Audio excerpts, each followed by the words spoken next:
암보험의 주요 내용에 이어서 암보험 관련 주요 분쟁 사례 유형들을 몇 가지 살펴보면 우선 암보험 약관상의 암에 해당하는지 여부와 관련된 분쟁들이 있습니다.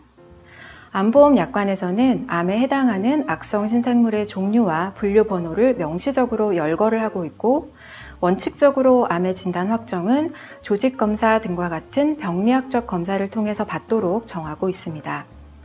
그런데 병리학적으로는 양성 종양에 해당하지만 임상학적으로 볼 때에는 악성 종양만큼 위험하고 예후가 불량한 경우에 이것을 암에 준하는 것으로 보아서 암보험금을 지급해야 하는지가 문제가 될 수 있습니다.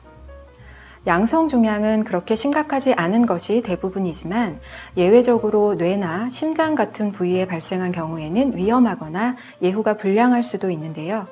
이 경우에 병리학적 검사를 통해서 양성 종양으로 진단 확정이 되었다면 암으로는 볼 수 없는 것이 원칙입니다. 하지만 병리학적으로는 암이 아니라고 하더라도 그 위험성이나 치료 방법, 예후 등을 고려할 때 실질적으로 암만큼 위험하고 치료법도 유사하다면 암보험금을 지급해야 한다라는 입장도 있고 이러한 상반된 입장이 대립되어서 분쟁이 발생한 사례들이 있습니다.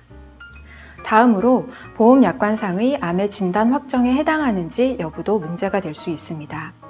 여러 의사들로부터 서로 다른 진단을 받는다면 어떤 경우를 암의 진단 확정이라고 볼 것이냐도 문제가 될 수 있습니다. 특히 암 보장 개시일과 연결을 해서 보면 여러 종류의 검사와 진단이 암 보장 개시일 전후에 걸쳐서 이루어진 경우에 중요한 쟁점이 될 수가 있습니다. 암보험의 경우에 일반적으로 90일이 지나야 보장이 개시되기 때문에 피보험자가 이러한 암보장 개시일 전에 암으로 진단 확정을 받은 경우에는 암보험금을 받지 못하게 되는데요. 예를 들어서 피보험자가 보험에 가입하고 90일 내에 CT 검사를 통해서 암이라는 소견을 받고 90일이 지나서 조직 검사를 해서 암으로 진단을 받은 경우에 앞서 CT 검사 결과 암 소견을 받은 것이 보험 약관상의 암의 진단 확정에 해당하는지가 문제될 수 있습니다. 이 경우에는 암의 진단 확정에 해당하면 보험금 지급 대상이 되지 않고 암의 진단 확정에 해당하지 않아야 오히려 암보험금을 받을 수 있는 상황이 됩니다. 다음으로 암보험 약관에서는 암의 치료를 직접적인 목적으로 입원을 하거나 수술을 한 경우만을 보험금 지급 사유로 정하고 있습니다. 그래서 암과 관련해서 입원하거나 수술을 받은 경우에 이것이 과연 암의 직접 치료 목적에 해당하는지에 대한 해석이 문제될 수가 있습니다. 특히 암 치료 후 요양병원에 입원한 경우에 이것이 과연 암의 치료를 직접적인 목적으로 입원한 것으로서 암 입원비 지급 대상에 해당하는지 여부에 대해서 소비자와 보험회사 사이의 분쟁이 크게 문제된 바 있습니다. 여기에 대해서는 과거 분쟁 조정 사례나 판례에서 일정한 기준을 제시하고 있습니다. 즉, 단순히 암의 치료 후 발생한 후유증이나 합병증을 치료하거나 건강 회복을 위해서 입원하는 요양치료의 경우에는 암의 치료 목적으로 인정하기 어렵고, 만약 동일한 내용의 항암치료가 일정 기간 지속되는 상황에서 종전에 받았던 항암치료로 인한 후유증을 치료하고 신체 기능을 회복하기 위해서 입원하는 것이 앞으로 예정되어 있는 항암치료를 받기 위해서 필수 불가결한 경우에는 암치료 목적 입원에 해당한다라고 보는 것입니다. 이와 같은 이릉의 기준은 있지만 사실 항암치료의 필수 불가결한 치료인지를 판단하는 것 자체도 그렇게 명확한 것은 아닙니다. 따라서 결국 개별 사안에서 환자의 상태, 치료 내용이나 방법, 의사 소견 등 구체적 사실관계에 따라 판단할 수밖에 없고 그래서 분쟁이 빈발하는 경향이 있습니다. 암이 전이되거나 재발된 경우에 어떤 암에 해당하는지를 판단함에 있어서 원발암을 기준으로 해야 되는지 아니면 전이 또는 재발암 기준으로 해야 되는 것인지도 문제가 될 수 있습니다. 원발암에 적용되는 보험금과 전이 또는 재발암에 적용되는 보험금의 액수가 달라지는 경우에 과연 어떤 보험금을 지급해야 하는지가 문제될 수 있는데, 특히 갑상선암이 인접 부위 림프절에 전이 된 경우에 대한 분쟁이 많이 발생했습니다.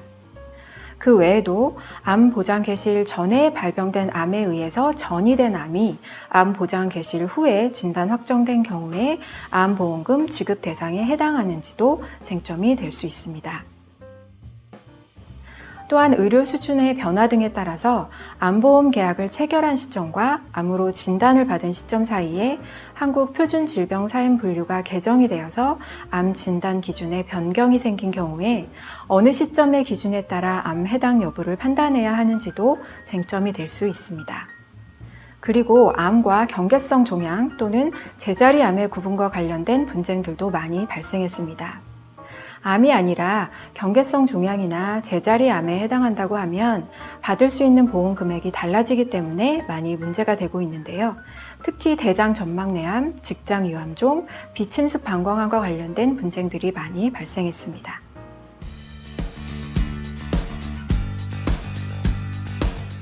암보험 약관의 해석과 관련하여 소비자와 보험회사 사이에서 다양한 분쟁들이 발생해 왔습니다. 소비자들로서는 이러한 과거 분쟁 사례들을 토대로 해서 암보험 상품의 내용에 대해 정확하게 이해하는 데에 참고할 수 있을 것입니다. 기존 분쟁 사례들을 바탕으로 암보험 가입 시 유의해야 할 사항들을 몇 가지 예로 들어보면, 우선 대부분 소비자들은 주치, 즉 임상의사를 통해서 진단서를 받게 되지만 현행 암보험 약관에 의하면 원칙적으로 조직검사 등을 토대로 한 병리과 또는 진단검사의학과 의사의 진단이 우선한다는 점을 유의할 필요가 있습니다.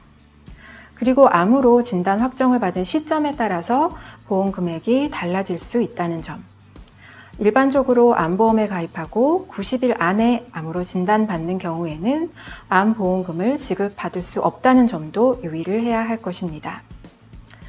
또한 암보험에서는 암의 종류에 따라 보험금의 액수가 달라질 수 있고, 그 세부적인 내용은 보험회사나 보험 상품에 따라 다양하기 때문에 약관 등을 통해서 해당 내용을 잘 확인할 필요가 있으며, 보험회사별로 암보험 상품의 내용을 비교해 보는 것도 바람직할 수 있겠습니다. 보험회사들로서는 기존의 분쟁 사례들에서 법원과 금감원 분쟁조정위원회가 어떻게 판단했는지 내용을 숙지하고 수시로 업데이트해서 암보험금 지급 여부의 심사나 민원 처리 시 이를 참고로 해야 할 것입니다. 또한 기존의 분쟁이 많이 제기되었던 조항이나 소비자가 특히 유의해야 할 조항들에 대해서 소비자가 그 내용을 명확하게 이해할 수 있도록 설명해 주는 것이 좋을 것입니다. 기존에 다수의 분쟁이 제기되었던 불명확한 약관 조항들을 개정하는 작업도 필요할 것입니다. 물론 이제까지도 약관 조항들에 대한 개정 작업이 꾸준히 이루어져 왔지만 계속해서 암보험 약관의 어떠한 조항과 관련해서 해석상 이견이 발생할 수 있는지 꾸준히 분석하고 이를 약관의 작성 및 개정 업무에 반영하는 것이 바람직할 것입니다.